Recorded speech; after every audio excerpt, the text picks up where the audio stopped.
میں فائٹ کرنے میں بہت انٹرسٹیڈ ہوں بھائی. کسی کے ساتھ اگر جس چیز میں ہم ہیں اس چیز میں اگر کوئی فائٹ کرے نا تو فائٹ کر لیں گے. السلام علیکم، کیسے ہیں آپ لوگ؟ تو پھر آج ہم آ گئے ہیں 6 دن والی تراویح پڑھنے. شاباش بیٹا، بہت بڑھیا.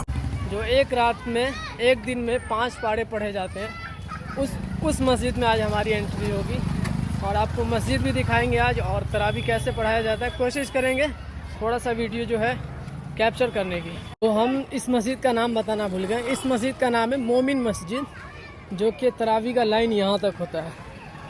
مسجد وہاں ہے اور لائن یہاں تک. Oh my God! اور انتظام کو دیکھ کر ایسا لگ رہا ہے آئی تھنک یہ باکس وغیرہ سے پورا تراویح ہوتا ہے. شاید وہاں بھی باکس دیکھ پا رہے ہوں گے آپ لوگ. اور بھائی کافی صحیح لگ رہا ہے. 6 دن کا ایکسپیرینس لینا ہے اور دیکھتے ہیں کیسا رہتا ہے آج کی تراویح. تو ابھی ہم اس ٹائم میں کھڑے ہیں مومن مسجد میں، اور یہاں پہ آنے کے بعد پتہ چلا کہ یہاں پہ 2 تراویح ہوتی ہے، ایک اندر میں اور ایک باہر میں. باہر میں جو تراویح ہو رہی ہے وہ 6 دن کی تراویح ہو رہی ہے، جو کہ سنتے ہی مجھے 2 بار ابھی تک پیشاب آ چکا ہے. میں کیا بولا تو نے؟ روم سے آیا تھا پیشاب وضو کر کے، پھر یہاں پہ سننے کے بعد پھر سے پیشاب لگ گیا بھائی. اور اندر میں جو تراویح ہوتی ہے 2 پارہ کی، تو وہ کتنے دن کی ہوتی ہے پتہ نہیں، لوگ سے جو پوچھیں تو ابھی ہم ڈیسائیڈ کیے ہیں کہ پہلے 2 پارے والی تراویح پڑھیں گے. 2 پارہ جو پڑھایا جاتا ہے، پھر ہم جو 5 پارے والے میں بھی ایکسپیرینس کے لیے شامل ہو جائیں گے. شاباش! تو یہ وہ لوکیشن ہے جو 6 دن کی تراویح یہاں پہ کمپلیٹ کی جاتی ہے، ڈیلی کا 5 پارہ. اور یہ ہے مومن مسجد. تو یہ ہے 6 دن کی تراویح جو آپ یہ دیکھ رہے ہیں یہ والا. تو مومن مسجد میں جو ہے 2 پارے کی تراویح جو ہوتی ہے وہ ہم پڑھ لیے ہیں، لیکن اس کے بارے میں ڈیٹیلز میں ہم بات کریں گے. اور آج کی تراویح کا جو ہے ویڈیو بھی ہم ریکارڈ کیے، مطلب آڈیو ریکارڈ کیے ہیں. تو آپ لوگ سن کر بتانا کہ ایسے قرآن پڑھنا بہتر ہے، ایسے قرآن پڑھنا چاہیے تراویح ہو یا نماز. تو جو لوگ 6 دن کی تراویح پڑھتے ہیں ان کا سچویشن کیسا ہوتا ہے ابھی آپ لوگوں کو دکھاتے ہیں. تراویح کی نماز کھڑی ہو چکی ہے اور کچھ لوگ دیکھیں بیٹھے ہوئے ہیں، کیونکہ وہ پریشان ہو چکے ہیں. تو ایسی تراویح پڑھنے کا کوئی فائدہ نہیں کہ امام کو فالو نہ کرے. بات تو صحیح ہے. دوڑنا تو پڑتا ہے.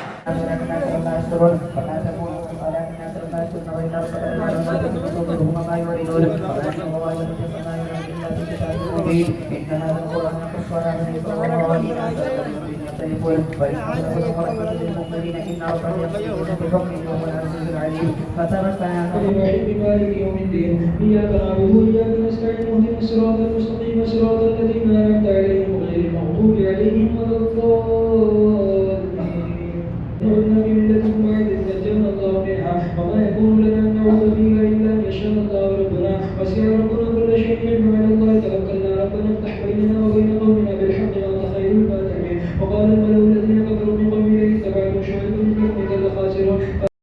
الله أكبر.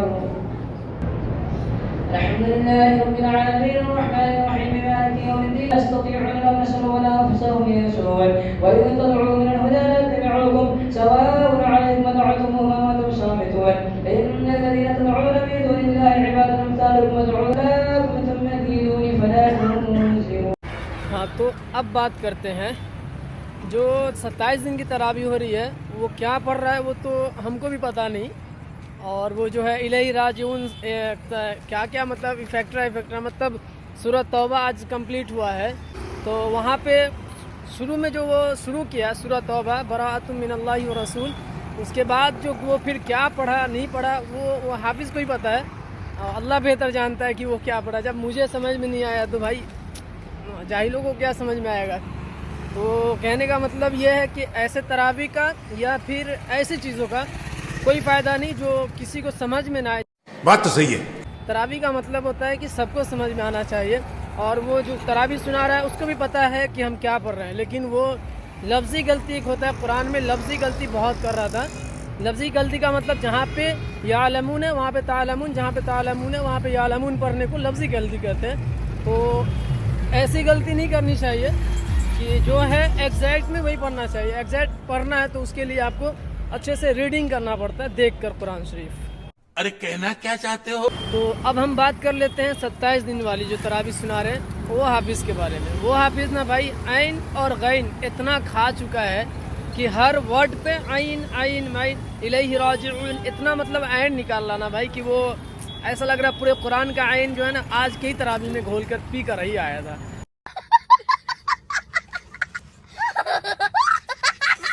تو اس کا سمجھ میں نہیں آیا. اور مومن مسجد میں 2 حافظ مل کر تراوی سنا رہے ہیں, تو دونوں حافظ وہی ہے جو حال عین کا وہی حال غین کا. اچھا. تو ایسا نہیں کرنا چاہیے. دونوں میں سے کوئی بھی کلیئر نہیں پڑھ رہا تھا, اور جو دونوں پڑھ رہا تھا وہ انہی دونوں کو پتہ ہے کہ وہ دونوں کیا پڑھ رہا تھا. نہ لقمہ دے رہا تھا اور لفظی غلطی کا تو بات ہی چھوڑ دیں. اور اب بہت سارے لوگ بولیں گے جب آپ کو اتنا کچھ آتا ہے تو آپ اس بار کیوں نہیں پڑھائیں یا پھر آپ کیوں نہیں پڑھاتے تراوی. تو میں آپ سبھی سے ریکویسٹ کرتا ہوں, خصوصی ریکویسٹ کرتا ہوں کہ آپ لوگ جو ہے میرے لیے دعا کریں کہ اللہ تعالیٰ مجھے پھر سے قرآن شریف پڑھنے اور سنانے کی توفیق عطا فرمائے. اور میں اتنی ساری غلطیاں اس لیے بتا رہا ہوں کہ وہ میرے پاپا کی مہربانی ہے. جب ہم تراوی پڑھاتے تھے اس ٹائم میں جب ہم آتے تھے تراوی پڑھا کر تو میرے پاپا مجھے گائیڈ کیا کرتے تھے کہ بیٹا ایسے نہیں ایسے. اور میں جو سیکنڈ دن جو ہم بات کر رہے تھے تراوی کے بارے میں وہ تکبیر اولیٰ کے بارے میں بات کر رہے تھے. مطلب تکبیر اولیٰ کا مطلب جیسے اللہ اکبر اگر ہم کہہ رہے ہیں تو وہ مقتدی کو پتہ لگنا چاہیے کہ امام صاحب کھڑے ہو رہے ہیں یا پھر سورہ فاتحہ پڑھیں گے یا پھر وہ بیٹھیں گے. تو اگر آپ لمبی تکبیر کریں گے, جیسے اگر آپ سجدے سے ڈائریکٹ اٹھ رہے ہیں تو تھوڑا سا تکبیر لمبا ہونا چاہیے. جیسے کہ آئی تھنک اللہ اکبر, تو کہنے کا مطلب ہوا کہ یہ امام صاحب سیدھے کھڑے ہوئے اور آپ سجدے سے اٹھ رہے ہیں اللہ اکبر. تو بتائیے کیا سمجھ میں آئے گا؟ کچھ سمجھ میں آئے گا؟ مقتدی سمجھ پائیں گے کہ امام صاحب بیٹھنے کے لیے اللہ اکبر بولے یا کھڑے ہونے کے لیے؟ تو یہ سیکنڈ دن جو ہے امن مسجد میں ہمارے ساتھ ایسا ہی ہو رہا تھا بھائی کہ اللہ اکبر کہہ رہے ہیں کھڑے ہو جا رہے ہیں بالکل.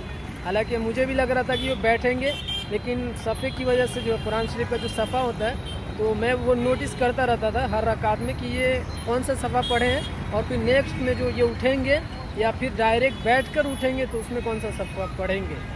اور دوسری چیز, اگر آپ لوگوں کو ہر مسجد کا فل ڈیٹیلز چاہیے, ہر مسجد کی خوبصورتی کو اگر آپ دیکھنا چاہتے ہیں تو بس 10 لوگ اگر کمنٹس کر دیں کہ ہاں مجھے دیکھنا ہے, تو میں انشاءاللہ ہر مسجد کا آپ لوگوں کو پورا فل ٹور دوں گا. اور یہاں کا ہر مسجد بہت ہی خوبصورت, بہت ہی لاجواب. نام سے ہی پتہ چل رہا ہے کہ نام میں ہی تو سب کچھ رکھا ہوا ہے نا. لیکن یار بہت خراب لگ رہا ہے, ایسے قرآن نہیں پڑھنا چاہیے. اگر ہم ایسے قرآن پڑھتے ہیں نا تو ہمارے استاذ معلوم ہے کیا کرتے ہیں, منہ میں ڈنٹا ہی پھیل دیتے.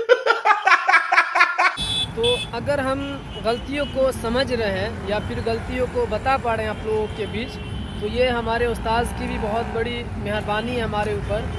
جو ہم ٹاٹا نگر جمشید پور میں پڑھائی کیا کرتے تھے تو وہاں جس مدرسے میں ہم پڑھائی کرتے تھے اس مدرسے کا نام ہے مرکزی دارالقرۃ. اور وہاں کے اساتذہ اکرام جو تھے ہمارے, جو قاری شفاء اللہ صاحب تھے, وہ بہت بڑھیا پڑھاتے تھے. اور وہاں کے ہر مدرس جو ہے بہت اعلیٰ پڑھاتے ہیں, حفظ کے معاملے میں ہو یا پھر درس نظامی کے معاملے میں. مطلب درس نظامی کا مطلب ہوتا ہے مولویت وغیرہ. تو وہیں کی وہ دین ہے ہمارے ساتھ میں کہ جو ہم ہر حافظوں کے بیچ میں پہلے بھی ٹکر میں آیا کرتے تھے اور انشاءاللہ آنے والے سمے میں بھی آتے رہیں گے. اور آپ لوگوں کی دعا رہی نا تو ہمیشہ رہیں گے.